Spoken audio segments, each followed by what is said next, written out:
when I think even much as it's important to have more lawyers, we need to be careful not to compromise on standards. Okay.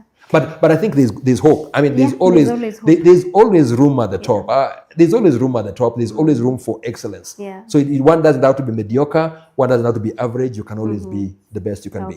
Yeah. As we conclude, Judge, what are some of the ethical, guidelines you would like to give to young, upcoming lawyers of tomorrow? Yes. First of all, I don't know what their motivation is. I don't know what your motivation is for becoming a lawyer. But I would hope that it wasn't just because you want to make money. I mean, money can't be the reason why you're a lawyer. When you're a lawyer and an advocate, you really are a priest in the temple of justice. You're playing a role, an extremely important role. You and us, judges, we are doing stuff that really belongs to God. Here we are trying to say that this person is either guilty or not guilty. You are pushing a case. But I think we all need to consider this profession as something that we consider with a measure of awe and trepidation, right? Yeah. Secondly, I think we owe a duty to the court.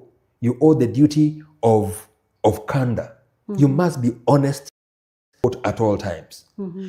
You must be courteous with the court. The fact that you don't like me doesn't mean that you will start now addressing me. You son of Kiage,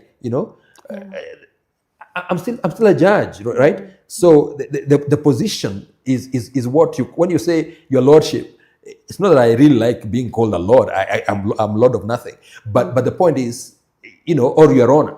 The fact that you think that your colleague is not acting like a learned colleague doesn't mean you stop calling him your learned friend. Yeah. He is your learned friend, well, even if you doubt his learning, right? So be courteous, be punctual, turn out, be of assistance, right? If you know of an authority that doesn't support your case, it exists.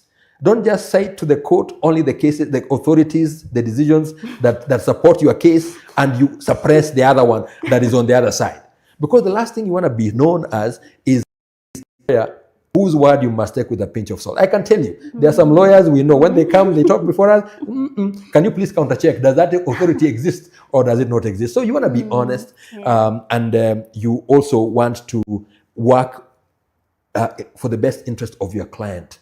Work in the best interest of your client.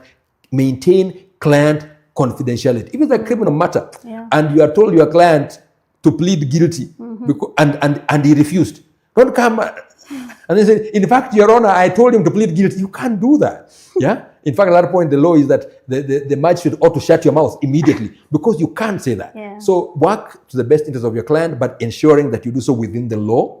Don't go manufacturing evidence that doesn't exist, and don't destroy evidence. I've had cases of lawyers going to pluck court records, to try and aid their clients. Remember that, you are, as an advocate, your word is your bond.